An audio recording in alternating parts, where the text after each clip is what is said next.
welcome to those who are joining us for the first time today. Today, obviously, we're going to be talking about interviewing in general, but also specifically around the new normal and how different it is at the moment. So what you need to think about that perhaps hasn't been relevant in previous interviews. Obviously, this is a really interactive session, so you can ask us anything. If you, I know quite a lot of people have shared questions beforehand, but at any point, if you want to just raise your hand or and speak to us on the call, or you can put a question in the Q&A. So yeah, and we'll answer your questions throughout, and if we haven't, then we'll get to it by the end. And yeah, so yeah, let's get on with it. First of all, we're going to do a little sharing session. So we're just going to ask you about how you guys are feeling about interviewing. Fiona's going to bring up the Menti in a second. It's really super easy to use if you just type in menti.com into your web browser. And then there should be a few options there. And this is actually just going to help us with the session as well. Like I say, it's really interactive, but this will sort of help us see what you guys are looking for us to share some insights on. Sorry, just give me a minute. I'm just trying to bring this up. You guys can get started. If you put in menti.com, then you can just put in that code and you'll be able to see the screen. And then in a second, we'll bring up all of your answers to how confident you are in different aspects of interviews.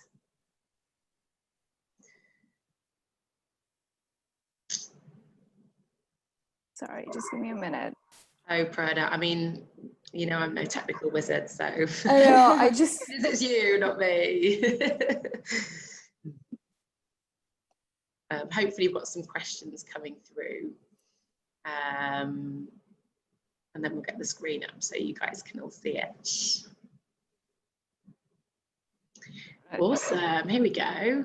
Oh, this is cool. So this is the first time we've used this one, but yeah, so this is showing you. So people are very confident with interview, or more confident, the most confident with interview etiquette, digital interview etiquette, which is really great. I mean, I think a lot of people are quite used to Zoom, WebEx calls now, actually, but yeah, maybe not from an interview perspective, but I think people are using it in so many different other aspects of their lives, aren't they? Not only at work, but also with, you know, family quizzes and all sorts of different things, pub quizzes, and then company research. I think is something that people, you know, do on their day-to-day, answering questions about yourself, engaging the interviewer. So we'll be covering all of those topics throughout. I mean, it looks as though it's pretty even, doesn't it, in terms of what people are looking to hear. So hopefully we'll cover everything that you guys are wanting to hear. And then, like I say, at the end of the session or throughout the session, if there's anything that you want to sort of dig a little bit deeper on, then you can always ask us. Yeah. I like that one. It's different, isn't it? Cool.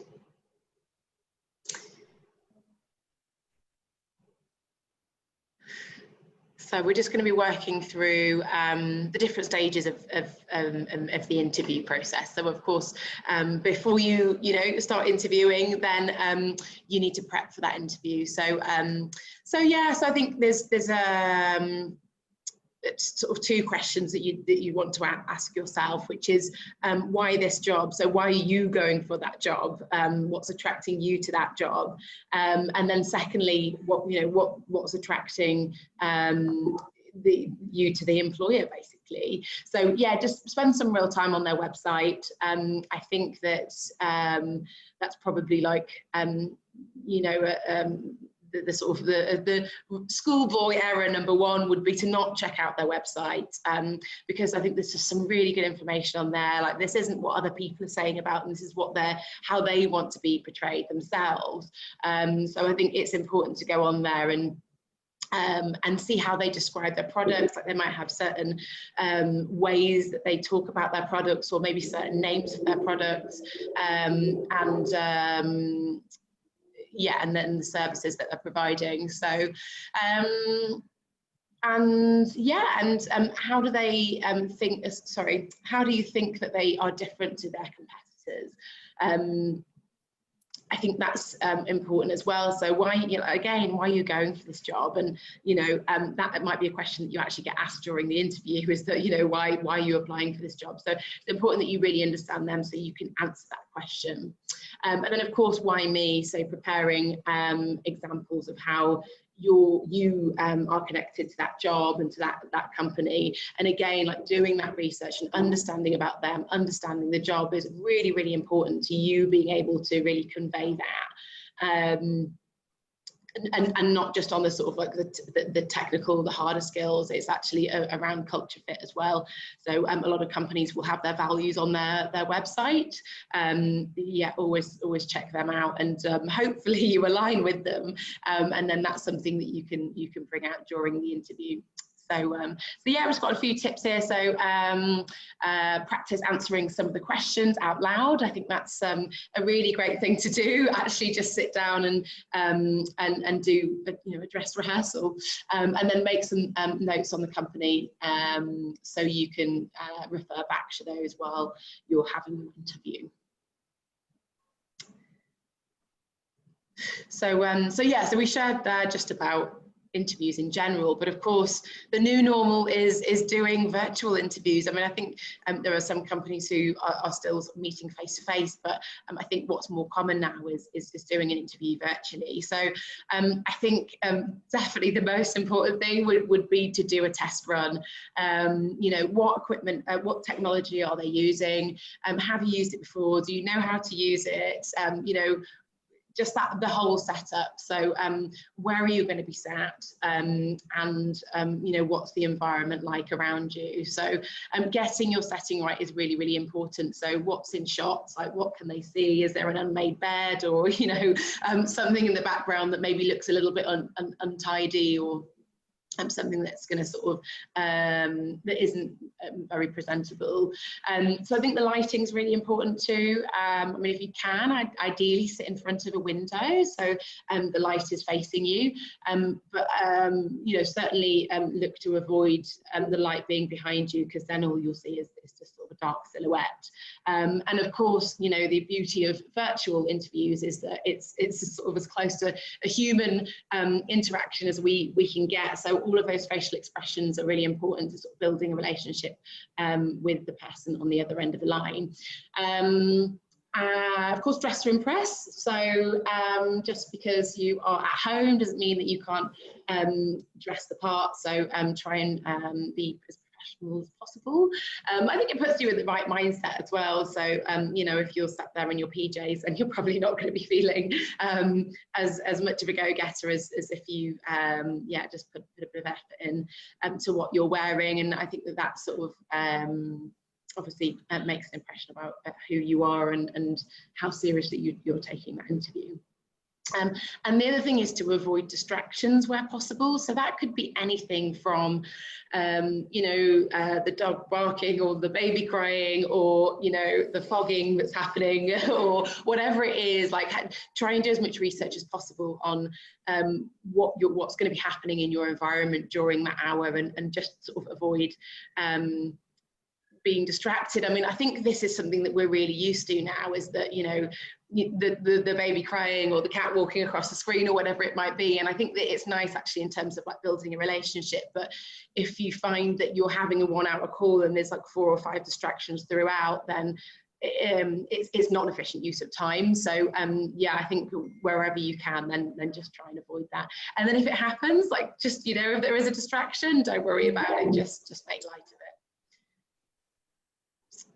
So there. So we're going to be going through, as we have in the previous webinars, just going through a few of the questions that you've sent in. So this is one that somebody has shared with us. So how do you explain being let go from your previous role? I mean, I think it depends why, for sure. But I think, you know, making it relevant to the new norm would be that I think it doesn't matter how successful you are in your job. Like it could be anybody that's in a position that, you know, that's been let go. I think that yeah, it's quite common at the moment. So and it might be quite obvious to the person that's interviewing you, particularly if they understand what's happening within your industry. What are your thoughts, Rena and Prana? Yeah, I think it depends on why. And I don't think it's wrong to be truthful. Even, you know, even before COVID, anything can still happen, especially if you work for tech startups. You know, it's very volatile. Sometimes things work, sometimes things don't work out. So I think as long as you are being honest about why, and you know, it could be the wrong fit, it could be many reasons, but I think honesty is the most important thing. We have come across candidates who lie about why they were being let go, and it's worse if we find out that that's not the truth. So I would say just being as honest as possible. And yeah, because sometimes it's really, you know, it could be like I said, it could just be the wrong fit, and it's not wrong that you want to leave a job where it's not right for you. So or you know, or if the company doesn't feel you're not right for them, it's not wrong, it's just you're in that situation. So yeah, I would just say be honest. And another thing that I would really avoid, because we see that quite a bit, is complaining about your boss or complaining. I think that really puts it in a negative light. So yeah, it's good to be honest, but yeah, just be honest is my answer. I think it's also about like knowing your own strengths and weaknesses and what you enjoy and don't enjoy, because actually if you're trying to do a job that doesn't work for you, you leave that company and you know, go and work for another company doing the same job, you may find out that you're just going to experience this, you know, a similar problem, and then end up in a sort of a bit of a pattern. So you know, maybe you know, first things first is actually identify whether it's something that you can adjust in your next role, and yeah, and ensure that it's a successful career move. Yeah. So what should I do if a company has negative reviews on Glassdoor? Should I address it? It really depends. Yeah, I don't know. What do you guys think?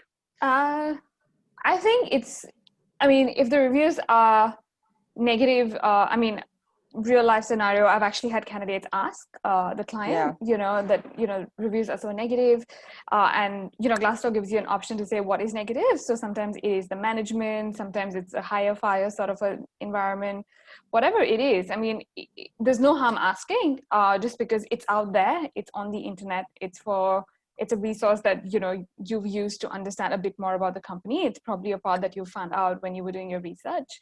So yeah, I mean, it's worth asking, and it's just worth sort of asking that question from that Glassdoor angle, like just saying, this is what I've seen out there, and what have you got to sort of say to it? And I feel like it's usually interesting what can come out of that question as well. So I mean, if I was to say something, I'd say, like, you know, no harm asking. Yeah, totally. I think it's worth asking as well, because they might be the ones that have seen that on Glassdoor or done the exit interview and realised that, oh gosh, you know, there is an issue here, like there is something that we need to sort out, there is sort of changes that we need to make, and if they've already made those changes, then great. Or if those, you know, those problems still exist, and maybe that's, you know, something that you need to address with them. I think it can also be a positive thing. So it depends on what the negative review is. Maybe, you know, you're interviewing for a management role and the feedback is that management is weak and stuff like that. You can actually use that to your advantage and say, look, I've read on Glassdoor that this has been the negative feedback on the company. What I can bring to the table is this. I've done this before in my previous job. So there are many ways to you know, address the Glassdoor. It doesn't have to be like, oh, I read about all these negative things, but it could also be used to your own advantage if it's something that's relevant to your experience. Yeah, absolutely. But I would say ask politely. Yeah, I would say frame it in a polite way. But yeah. Yeah, like polite and probably like more conversational versus a massive concern. Like, you know? Yeah, exactly. Yeah, I noticed on Glassdoor that a few people had mentioned XYZ. Exactly. Like pose it as a real question versus someone who's just made up their mind that whatever's on Glassdoor is for real, and I just wanna sort of, you know, just get more around it. So yeah, pose it as a real question with a very open mind. It's not an attack, it's an inquiry. Exactly. Yeah. All right, moving on.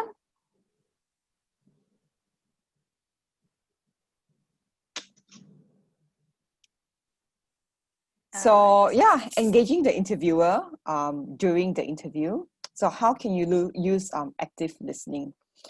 So it's really important during interview it's not just about for you to talk about yourself and, you know, promoting yourself, why you're suitable for the job.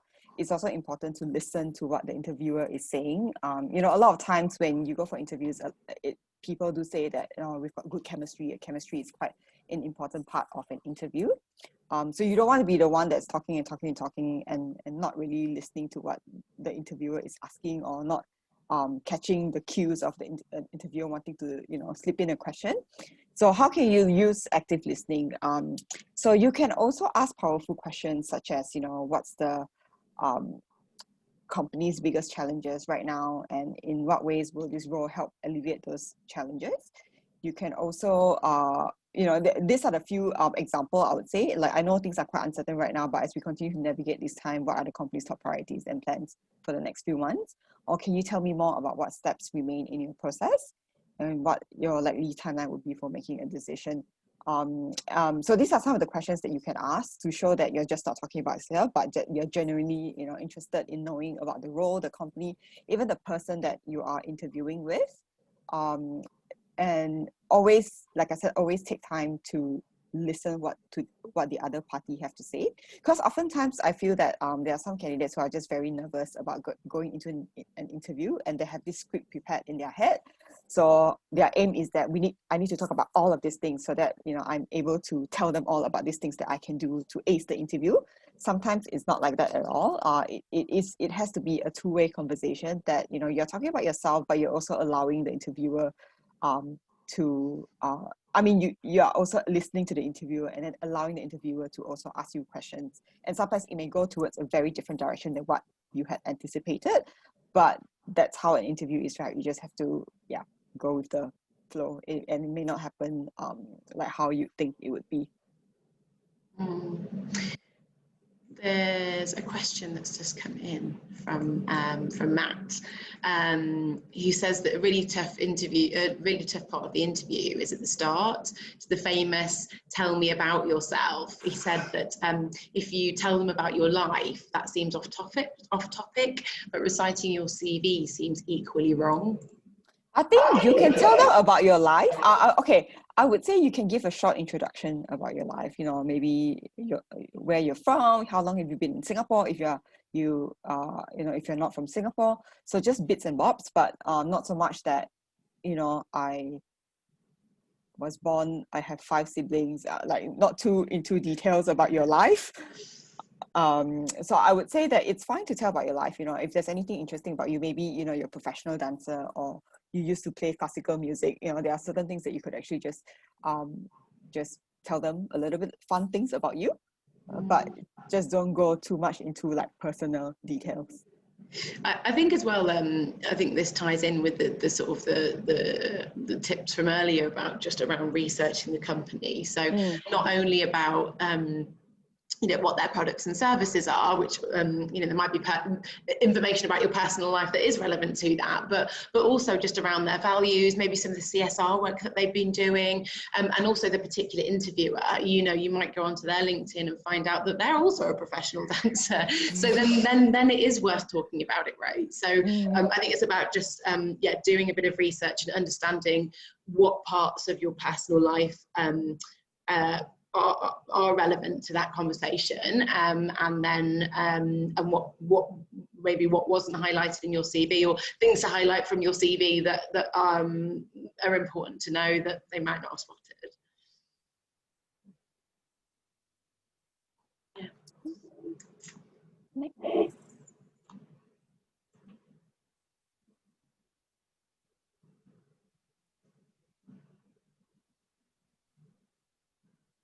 Sorry guys, my laptop's actually just hung, so just give me a second. Okay, no worries. There was another question here. Yeah. Oh, yeah, that's me. That's this one.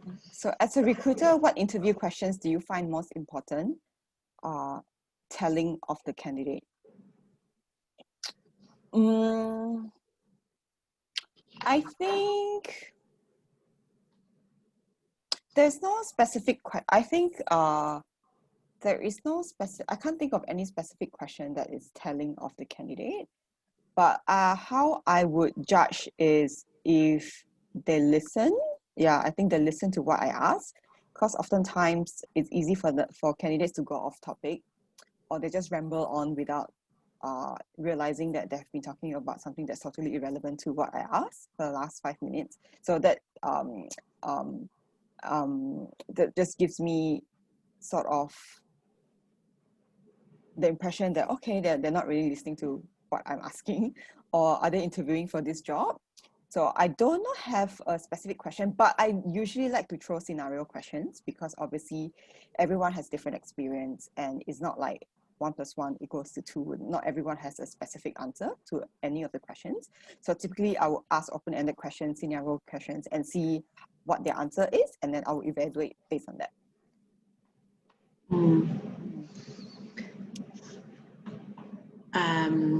Okay. Anyone has anything to add? I was actually just going to mention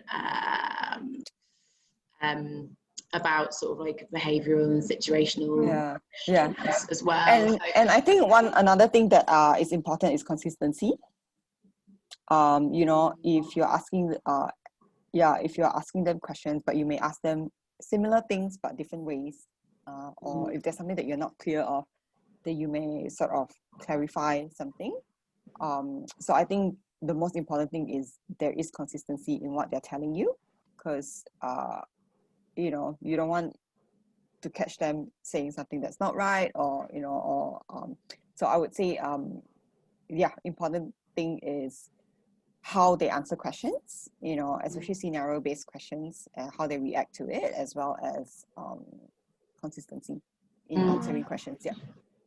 So I was just going to mention about you know, those questions. So I think a lot of interviewers rely quite heavily on 2 types of interview questions, which are situational and behavioural questions. So behavioural interview questions would focus on like past experiences. So we would always recommend you to have some of those sort of lined up to sort of give some sort of colour on the type of things that you've done, and how you dealt with those situations, and then the situational questions, which is like more hypothetical. So therefore, you know, what would you do in that type of situation? So that's how, you know, having to sort of think ahead about what you would do if you came across it. So examples of that would be tell me about a time when you have done XYZ. So it's for you to have some of those examples lined up. So maybe some sort of achievements or situations where you've been particularly proud about the way that you dealt with a certain situation.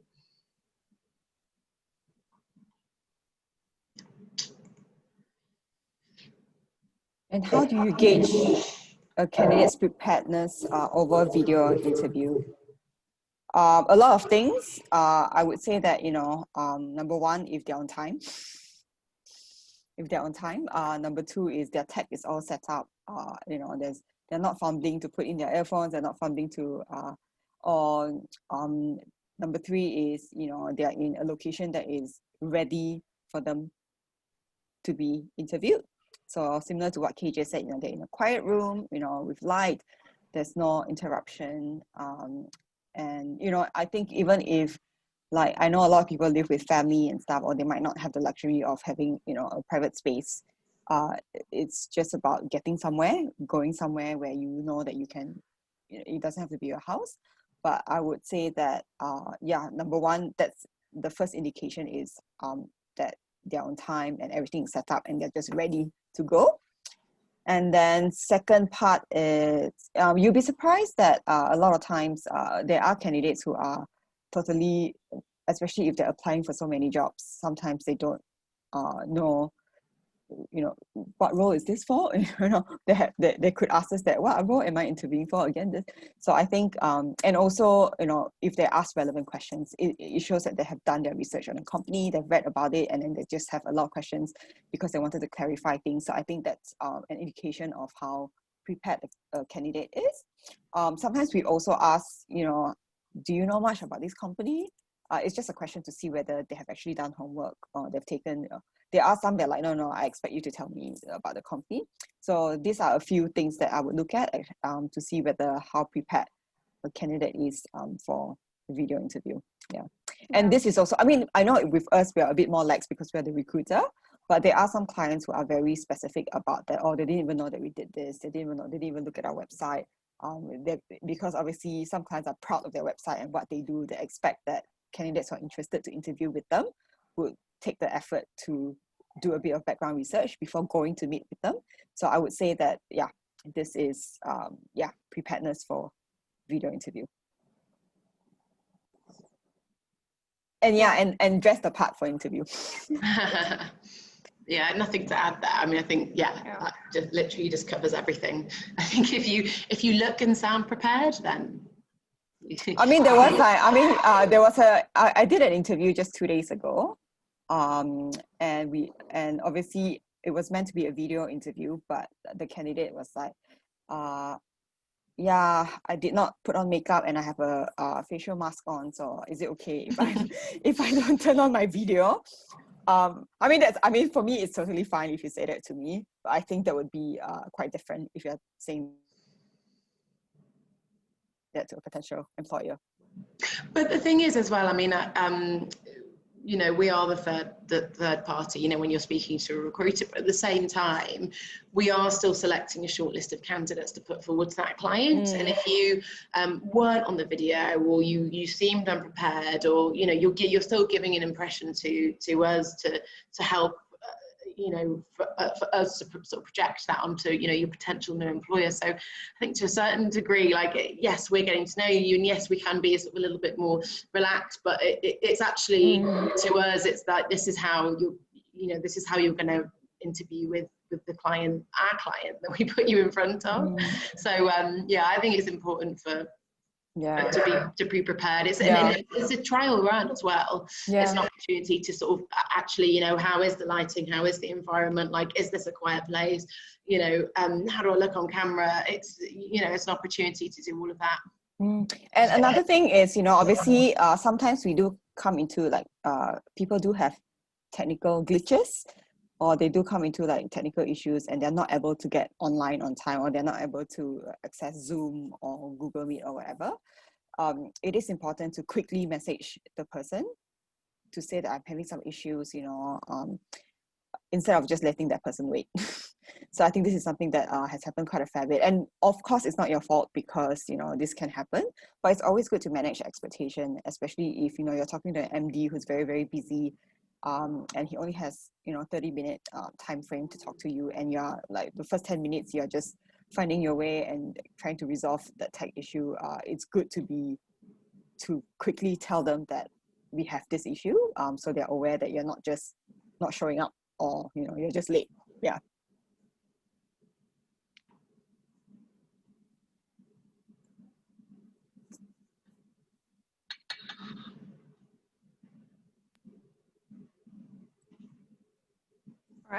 guys, onto the slide. So engaging the interviewer after. All right. So I guess the first thing that, it's worth doing is just to sort of send a follow-up email. So thank them for their time, talk about the conversation that you've just had. And, I guess, if you've got any afterthoughts or anything that you want to share with them after your interview, you should probably be doing that as well. Because a lot of times we've all been in scenarios where we just feel like we could have answered that question a bit better, or, there are afterthoughts and you're like, I probably should have, given this example or that example. So you could probably use this opportunity to do so. I guess, what we've done here is we've just got like a couple of ways in which you could frame that email. So, it's worth sort of looking at that and probably taking a note that in the next interview, if you just feel like you couldn't think on your feet, or just, you were nervous at that point, this is what you could do after. And that's probably a really nice impression that you leave as well, because you're obviously thanking them, but the interviewer then also realizes that, you're someone who does recognize that, I probably didn't get the best answer and this is how I can make up for it. Reena, KJ, anything to add?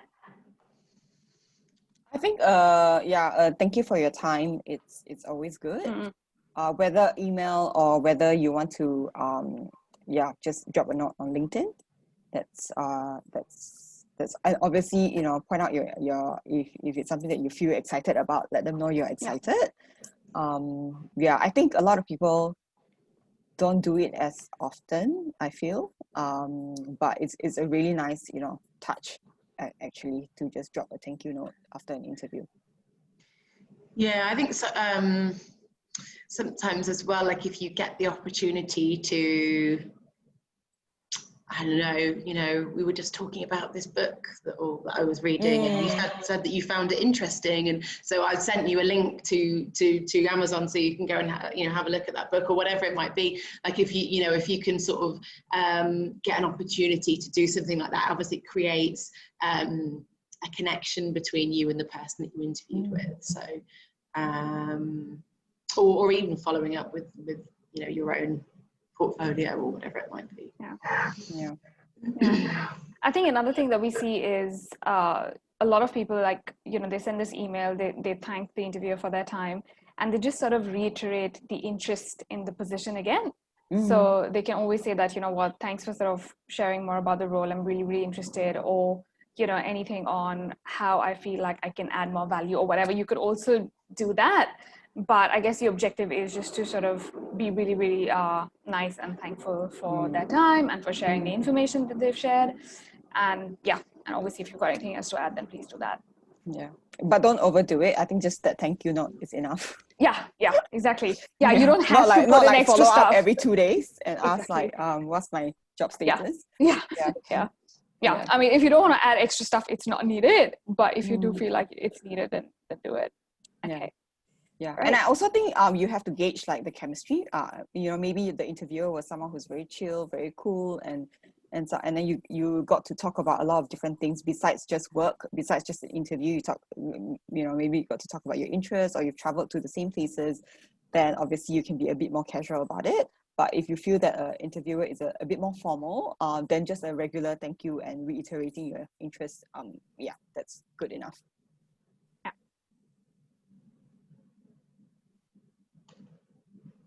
Okay. How do you ask for a second chance for an interview if it didn't go well the first time? I think it'd be interesting to understand why this person might think that the interview hasn't gone well. Because have they received feedback at the end of the interview to say the interview didn't go well? I think this must be after getting feedback. I feel possibly that like after they've been told that after they don't they've want to been move told forward. that they're not moving forward. So I think that, like, how do you ask for a second chance? I think for the chance. I think getting in-depth feedback about why it didn't go well, I think is the important one, because if it's something that you can change, like, can you go away and say, right, okay, I'm going to work on this, or this is something that I can come back to you with in a week, a month, a year, 3 years, 5 years, then great. But if it's something that, you have to speak a certain language for this interview, then obviously that's not something that you can change. But or it might be that actually, that you were one of 2 candidates and they just had to choose one of the 2 candidates, in which case maintain a relationship with that company through the person that you interviewed with. And I mean, going back to, our session that we did on utilising your LinkedIn network, ensure that you're sort of on top of what's happening within that business, so that, if another opportunity comes up, then say, hey, look, I interviewed before with so-and-so, really enjoyed learning about the company, I'd love a second chance. And that might be your opportunity. There are some questions in the Q&A chat, so I'll read that. Let me see. What would you have, how do you answer this question of what would you have improved in your past employment? I've actually just sent a message to the person who asked the question, because I wasn't sure what they meant. How would you answer the yeah, I think like it's similar to what would you have done differently in your last role. What could you have improved? What could you have done differently? I think that's I feel that's what the question is. Oh, so how would you answer that question? Okay. Yeah, how would you answer that question? So I think it really depends, maybe there's a few things that you felt like you could have done better, or there were a few things that you felt you missed, or there are many ways to answer that question actually. I think that's sort of like a different way of just asking, what are your strengths and weaknesses, which is obviously like a, very sort of typical traditional interview question, or what are your development points, for instance. And I think it's really important to know what they are. I mean, everybody has them, because nobody's perfect. So, but I have to say, what would you have done differently doesn't have to be negative. It could be, you've delivered a very successful project and you're happy with it, but if there's a chance to redo it, what could you have done differently? So it could be, it doesn't have to be like weaknesses or something negative, but it could be that you would have approached it differently, or you would have done it, maybe you would cut down on the admin, you would cut down to make it more seamless. It's just ways of improving it. So there are many ways to answer that question. So it really comes from whether, how would you improve? Improvement doesn't have to be negative. It can just be different. Yep. Great. Any other questions? Yes. Okay, maybe Prerna, I don't know if you know this. Do you have any advice on how to succeed in an interview with AWS and answer their interview questions? Oh, wow. Specifically with AWS. Yeah. Well, I guess, I mean, everybody knows that AWS, obviously, their interview structure and their rounds, first off, they're quite different, but there is a reason behind the way they structure their interviews. So what I would say is, first off, get a good gauge from your recruiter, be it the internal AWS recruiter or your external one, as to what are they looking for in each of those rounds. Because usually the rounds with AWS, or for that matter, a lot of companies that are similar, it's spread over a few different things that they're looking for. So the first is probably around introduction and what you've done. The second one is more around skill set and how you're going to apply your tech skills or whatever skills you're looking to interview for. Then there's another one around culture fit and problem solving. So what I'd say is just ask a lot of questions as to what round is going to cover what, or what is the focus area, because they do have specific focus areas, and then prep accordingly. Yeah. Sorry, I actually can't see these questions that come in, so I hope this was the question and I've answered it. Yeah. Okay, cool. Yeah. All right. And the companies state they do not discriminate on the basis of nationality, gender, or age. However, they do include nationality-specific questions, which doesn't allow to proceed further in the application process. Isn't this discrimination on its own? I mean, okay, I know where it's coming from, but I guess that is just information that they're just collecting, because along with that little disclaimer that they do not discriminate, there's another disclaimer that they usually put around data collection and saving your information. So I'm guessing it's more about feeding into that information versus, you know, picking whether you are from an XYZ country or an XYZ race. So I think in all those disclaimers, there's another disclaimer around data and collection of that data and why they're keeping it on file. So, yeah. This question saying that the questions don't allow you to proceed further in the application process, depending on what your answer is. Yeah, so I guess it's hindering the application to go through. Yeah. Sorry, I just thought like if they're asking for it, why are they asking for it if there's no discrimination? But that's strange then. Yeah, I mean, there should be a specific reason why. I mean, I use the example of language again, for instance, like, you know, if you have to be able to speak Mandarin because, you know, to communicate with the clients that you'd be working on, then that's the reason for that. But, you know, in terms of nationality, I mean, if there's a specific reason why, then that's not discrimination. However, if there isn't. Yeah. Okay. Yeah. And do you have any tips for people who might not always have so much time to research if we are applying for many jobs? I think the bare minimum is it has to be a job that is relevant to your experience. So it's okay if you don't know much about a company, what they do and stuff like that. But if you look at the job description, it's something that you can do. That is good enough. Yeah.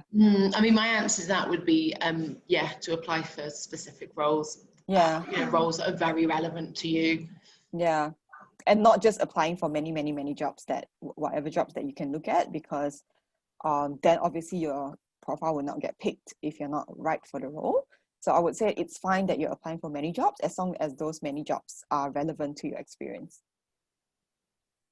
Yeah. Yeah. And then probably just research when you get that interview call then, because that's then important. Yeah, exactly. Okay. Any other questions? Or should we go ahead? That's all. Cool. Yep. All right. Okay. How are technical interviews being done virtually? Do you have any tips? Technical interviews virtually, I think it again depends on organizations. But I mean, a lot of companies are just giving take-home assignments at present. So you basically get a few days to work on an assignment and then submit via one of those repositories, like for example, GitHub.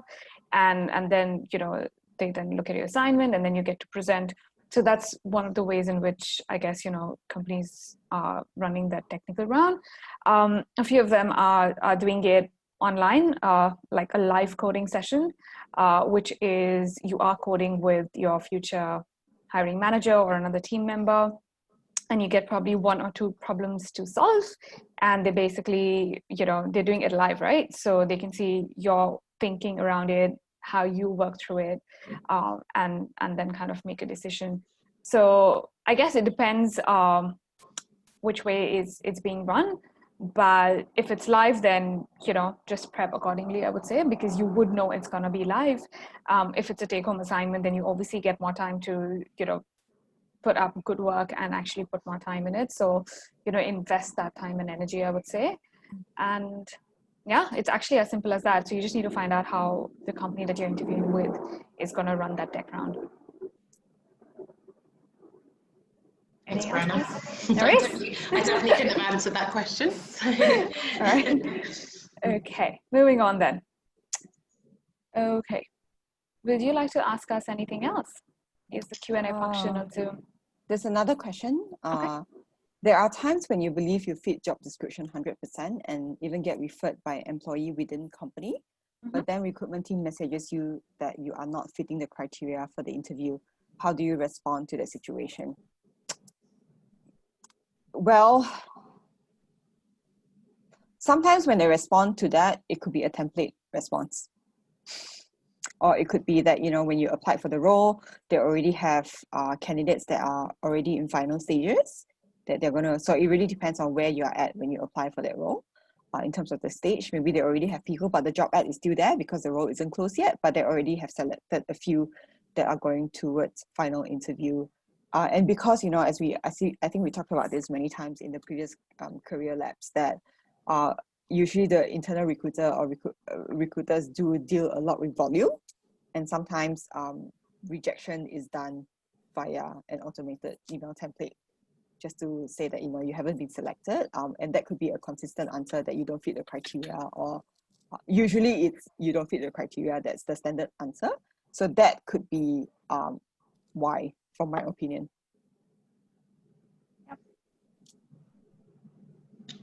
Yeah, I think there's a few answers to that. I mean, when you are shortlisting candidates, there's often a really quite a long list of criteria. So not only is there the sort of 5 to 10 items on the job description, but there might be other things that maybe aren't on the job description, and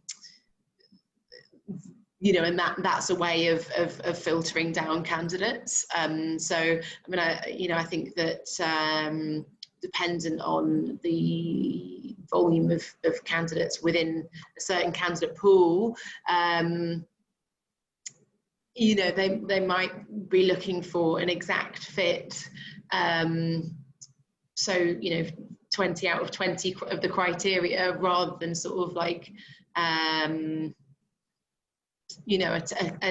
candidate short market where they're just looking to tick 8 out of the 10 boxes. I mean, sorry, this person has said if you're 100% fit, but I don't think it's always completely clear what the criteria is, to be honest. I think that there's often sort of other elements to consider outside of what's on a CV.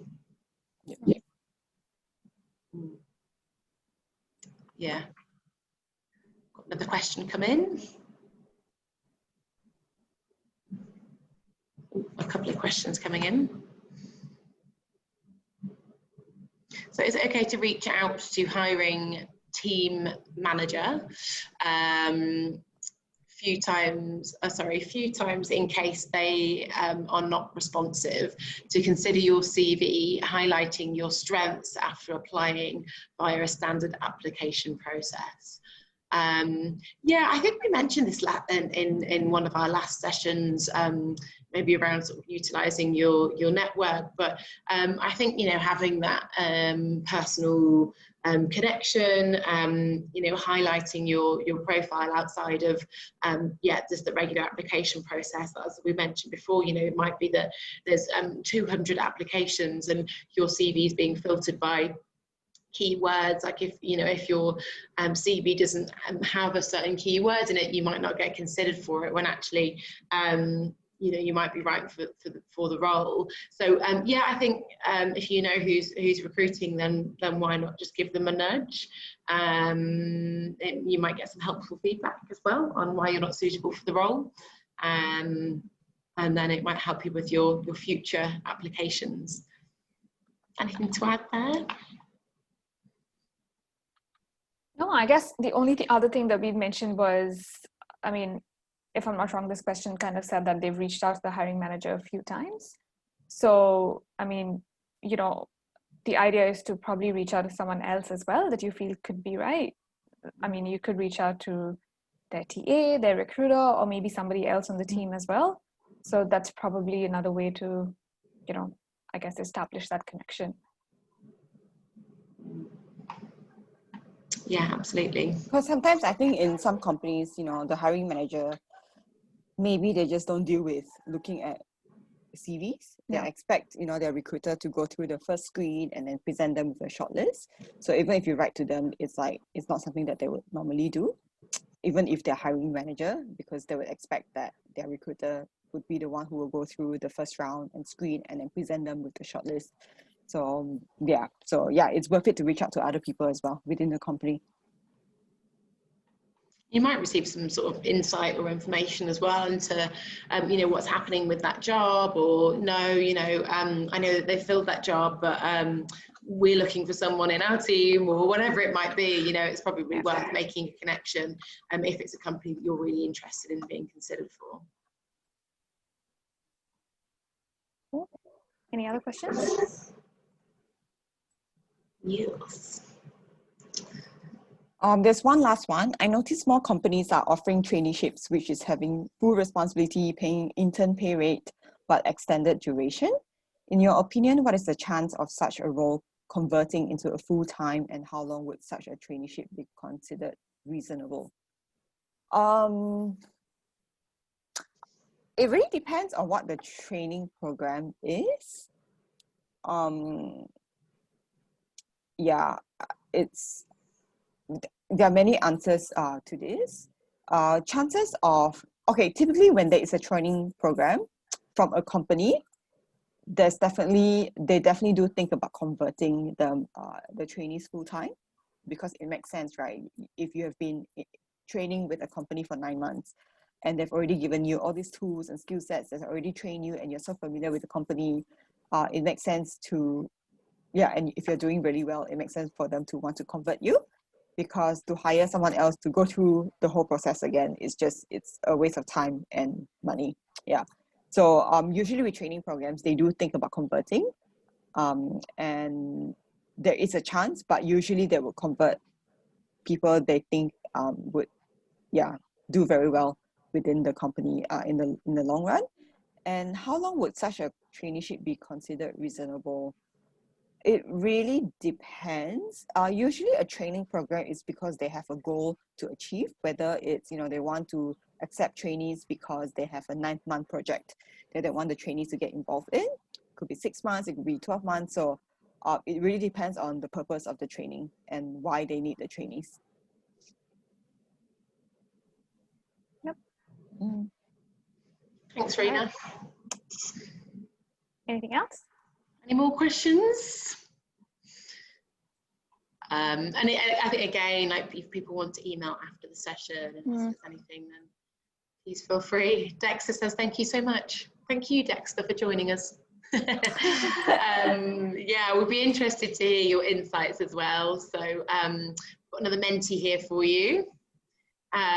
Just have a look at what your insights, discovery or takeaways have been from today's session. We'd love to do more sessions like this, so it'd be good to hear what you found useful, what you found valuable. Again, it's super simple, so you can just type in mentee.com and then just pop in this code. Want to share with us?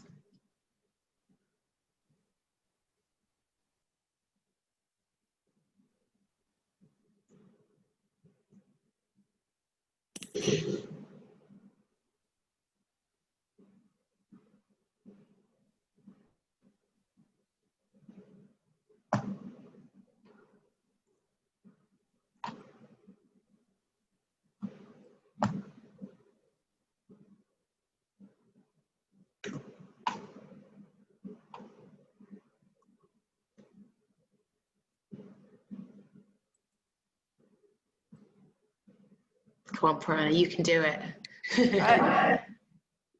Just need to activate this. Okay. Can everybody see this?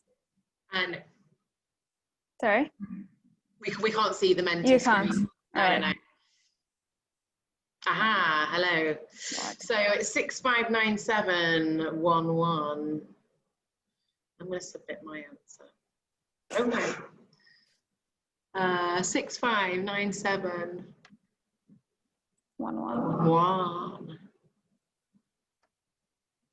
Cool.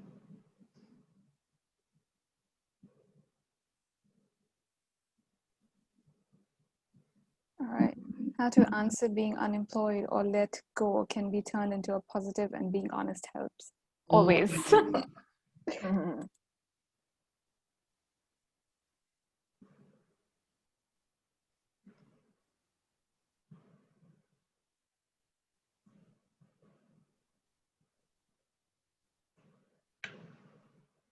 Yep.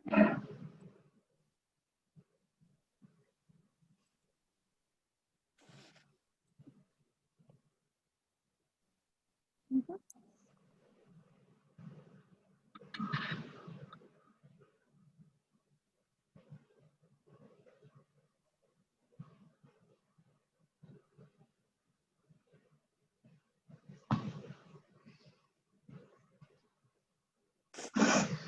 Oh, nice. A few about listening there.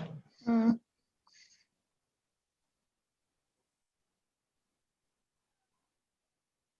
Not to be so nervous and let your personality show. Yeah, I like that as well. I think with a virtual interview, it's sort of a little bit more relaxing, isn't it? Like if you're in your own home and you're not in a sort of a super formal office, like outside of your environment, it kind of helps you relax a little bit more. And you can, because you've already done your trial run, you know where you're going to be sat and what you're looking at and everything like that. So a bit more comfortable, isn't it? Consistency, yeah. Lock the dog, cat, baby, husband out of the room. Yes. Yes, so true. Yes. But if they get in, then don't worry, it's fine. Make light of it, and let your personality show.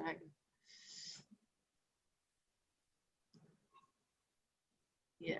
I mean, it can be a cute moment. I was talking to a candidate, and her 4-year-old child was like banging on the door, wanting to come in and crying and wailing, and then she had no choice but to open the door because the child was crying.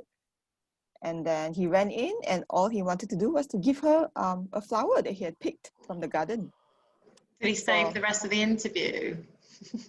So yeah, because she was like, oh my God, I'm so sorry. My son is like, so she had to open the door to let him in and get literally wanting to ask him to like shush him, right? But then he ran and then gave her, a flower, and then everyone was like, oh, yeah. No, So that was a nice moment, even though it was interrupted moment, yeah. Wow, awesome. So I feel like there's been some really good insight taken away from today. So that's excellent to hear. And then, yeah, please guys, let us know what you'd like, if you'd like us to do more sessions like this, because I'd quite like to do them. So don't know about you two. So yeah, hopefully we'll be seeing you again. Thanks for joining, everyone. See you next time. Bye. Bye. Bye.